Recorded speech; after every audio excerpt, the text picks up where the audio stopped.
I Okay. understand. You'll have to bear with my coffee too. I got this Okay. special badass coffee. Oh, is that good coffee? I've seen it advertised. Well, I bought the mug for my wife because her catchphrase for last year was all about being a badass. Oh, okay. All right. Well, tell us about the Mankind Project. Hi, Julia. So thank you for inviting me to participate. I'm grateful for that. And we had a conversation before, but let's jump back into it. The Mankind Project is a nonprofit training organization. We're about 27 years old. We are started in the United States, and we've grown up and grown out. We are now in 8 global regions, so including the United States, Canada, the UK, French-speaking Europe, German-speaking Europe.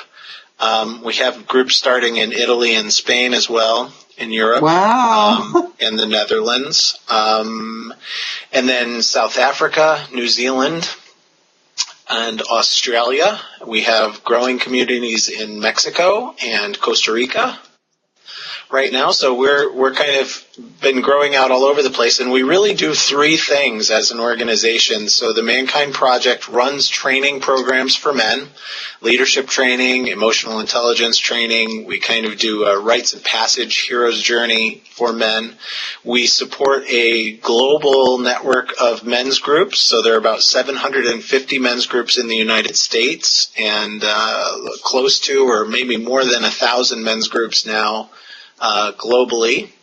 Wow. And we support and encourage men to find and live missions of service in their lives. So to reach out, get what they can for themselves, learn who they are, learn about their own gifts and what they have to give to the world, and then go out and give those gifts to the world in a meaningful way. And so that in that learning process is where you explore the hero's journey. Is that correct? Yes, that's right. So we started out with, in 1984, 3 guys got together who were really watching what was happening with the women's movement at the time and seeing all of these women that they knew and loved in their lives connecting and sharing with each other and pushing their boundaries and empowering each other and really, doing some deep heart work.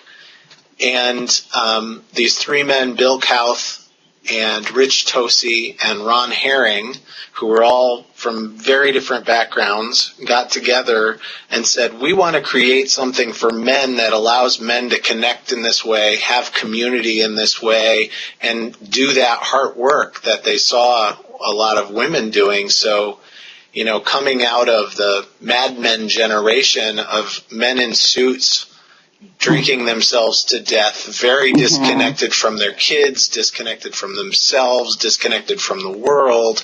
They said, we want to do something different. We want something different for men. And they created something that at the time was called the Wild Man Weekend, now called the New Warrior Training Adventure. And the New Warrior Training is a 48-hour experience, very full immersion, experiential training that takes a man on a hero's journey, takes a man through this kind of archetypal journey from separation from his normal life through a series of processes, through an ordeal, and then into an integration back into a community, back into a clearer sense of himself.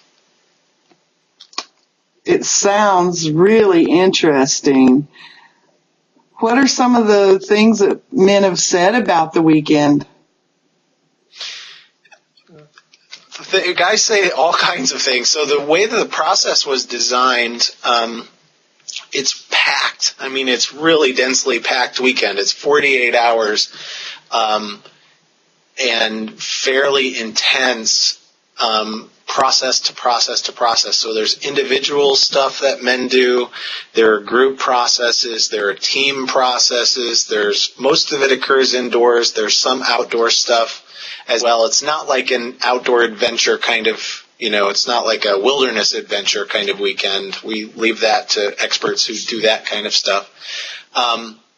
But men get really different things out of the weekend based on where they are in their own lives. Different processes on the weekend will resonate for them in different ways. So, I was a kind of very soft-spoken, easy, I'm a nice guy. I was a Mr. Nice Guy. And I still am a nice guy. And part of what I got out of the weekend was the sense of learning how to stand up for myself in healthy ways, learning how to, with men and with women in my life, be able to declare, okay, this is what I want, and be able to own that in myself. So for me, that was a huge awakening, to be able to step into my relationship with my wife and say, this is who I am, and here's what I want, and let's work together to make this happen. That was vastly different than, where I had been. For other men, they have no problem doing that kind of thing. They may have gone overboard. They may have gone completely overboard in terms of being dominating or overbearing with people in their lives. And the training for them might be about learning to step back from that and actually open into a more heart-centered space, to be more of the nice guy. So, I say on our website, there's a line about, we basically blow out of the water any traditional stereotypes about the macho man or the new age wimp. So, if you are the macho man, you're going to come to the weekend and you'll probably learn something about how soft your heart is. And if you're the sensitive new age guy, the Mr. Nice Guy that I learned something about my own power as a man and how to step into that more fully. That's common for women, trying to be nice and not owning their power.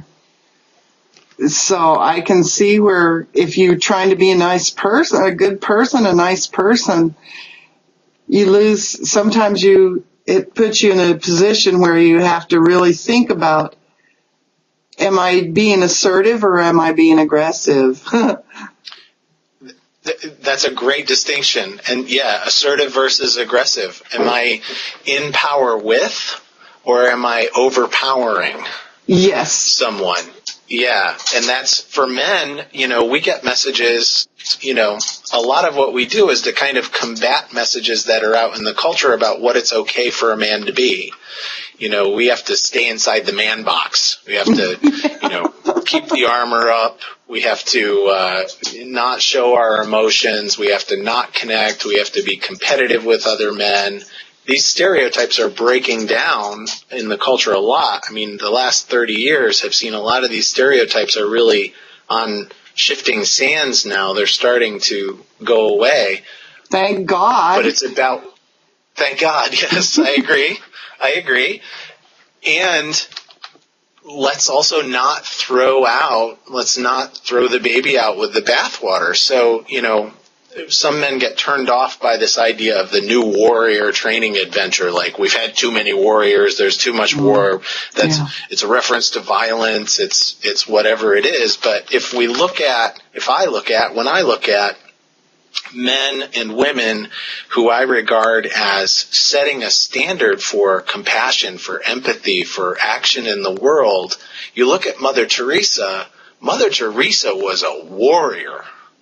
Mother Teresa she knew what she believed in. She had conviction, deep, deep heart conviction, and the presence of being to go out and make something happen in the world. And that's kind of archetypally, that's the warrior. That's that fierce presence that says, this is what I'm going to do, and this is how I'm going to be in the world. So Gandhi, a nonviolent activist. Martin Luther King, nonviolent activists. These men were powerful warriors, but not in the old soldier way of being warriors, in a nonviolent way. And the new warrior, that's what it's about. It's about looking in my heart, battling the demons, as Gandhi said, battling the demons that matter, the demons that are in here. And that's where the battle is to be fought these days. Oh, yeah. So that we can create together what we need, we can evolve.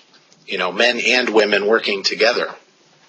And it's really a lot about integrating both your masculine and feminine sides, which we all have. For sure. For sure, yeah. So the archetypal idea that we use in MKP and talk about a lot kind of comes out of Jungian psychology and up through the generations to men like Robert Moore, who wrote a book called King, Lover, Warrior, Magician, which is pretty popular. It talks about archetypes, the Jungian archetypes. And all of the archetypes are both masculine and feminine, both anima and animus, both yin and yang, receptive and proactive. And for me, being able to integrate and then draw distinctions about what's appropriate. Like, is now the time for me to be out there pushing into the world, or is it the time for me to step back and be open and receptive, something which used to be classed as feminine, like that was a feminine characteristic, but today it's like, is it effective? Like, what's the most effective way to be? It's a human characteristic, and the culture forced people into saying, well, you're a woman, so you have to be this way, and push down all those other things, or you're a man, so you have to be this way, and push down all this receptive stuff, and that made us less human. Really. Absolutely. Well, it sounds like a very interesting, and you have the mankind. Now, how is this structure split up? You have the mankind projects, the overall project, and then the warrior weekend is one of our programs. So so let me talk more about that. So the Mankind Project is kind of the umbrella organization. It's the nonprofit. Okay. It's almost 100% volunteer. So we have a very small staff, and then we have local communities in which there are volunteer kind of councils, volunteer boards who help run things, put together trainings, and do all that stuff. So that's what the Mankind Project does. The New Warrior Training Adventure is one of our programs. So that is our flagship training.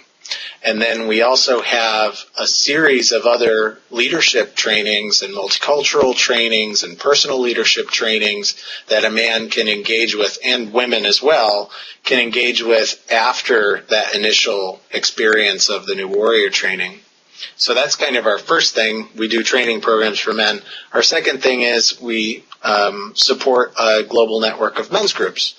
So after a weekend, after this New Warrior Training Adventure, a man can choose to stay connected to the community and join a men's group where he can kind of continue, for me, so once I figured out, okay, I don't have to be a nice guy all the time, then I needed a place to experiment about, okay, what works and what doesn't work in terms of, like, you know, I don't want to go to swing the pendulum too far the other way. Right. So having a men's group has been a place for me over the last 8 years to say, okay, what's my goal now? Like, what's the next thing that I want to look at in my life? What's the next accomplishment that I do? What's the next level of success that I want to get to? And I've got support to help me do that. And men who have my back, emotionally, spiritually, physically, about what I'm doing in my life, so that I can be more the man that I discovered and more the man that I want to be in the world. And that's, tell me how the women participate. You said something about women participate. So Mankind Project runs, we do multicultural work. So we do shorter workshops looking at specifically things like heterosexism, sexism in general, racism, classism, ageism. And then we've decided as an organization that being aware of for me, being aware of my privilege, being aware of all the different ways that I was kind of born into a situation that I didn't choose that gave me a lot of privileges in the culture. So I've done work on that. I've looked at that over the last several years about where are my blind spots? Where are my blind spots with women? Where are my blind spots with people of color? Mm-hmm. Where are my blind spots with gay men that I didn't perhaps want to look at? And a lot of the multicultural work that we do is integrated, as men and women are invited to do that work. There are groups, a growing number of groups in the country also, like our men's groups, that are integrated, that are co-ed. Okay. They may be couples groups. They may just be open groups for men and women to get together. Mm-hmm. So that's what in the Mankind Project. There is also a sister organization to the Mankind Project called Woman Within. Woman Within was created by women, for women, about women. In the late 80s, one of the founders of MKP, his wife, Char Tosi, said, let's create a women's weekend. Let's create, I want to have something like this that I can invite my girlfriends to. And so they created the Woman Within training and organization. It's smaller than the Mankind Project, but growing. And in a similar vein, they operate women's circles, and they put on a training for women called the Woman Within Weekend. The what? Is that right? It may have its own name. Okay. That training may have a better name than that. But it's similar and different. So where the New Warrior training adventure is pretty cutting edge, is pretty hardcore, pretty challenging. We separate men from a lot of the things that they use to distract themselves. Mm-hmm. Food, like we're gonna feed you all weekend, but you're not gonna be eating steak dinners all weekend. You're not gonna be able to go to the refrigerator fat and happy on the couch. Yeah. The women's work is much more nurturing, is much more about looking at the ways in which women sacrifice their own self-worth and sacrifice their own value in relationship to other women, to their children, to the men in their lives, and reclaiming that self-nurturing. And so it's similar process, a weekend process, but they're kind of have different flavors, masculine and feminine flavors. Cool. I'd like to interview someone from that group too. I can make that happen. Okay. Sure. Anything else you'd like to tell us about, the website address or anything? Yeah, of course. So the mankindproject.org, okay, or mkp.org is the organizational website for the global organization. You can also visit mkpusa.org, which is just for the United States. And then a great way for someone who has never heard of us, doesn't know anything about us, to connect is on Facebook. So facebook.com/The Mankind Project. Okay. You'll find us on Facebook. We've got a lot of fans and a very active Facebook page. Lots of inspirational kind of stuff. We go all over the place and find as much inspirational information that we can share with people, and that's a great way to connect to us. Okay. Well, thank you so much for being on the show. You're welcome. It was a pleasure.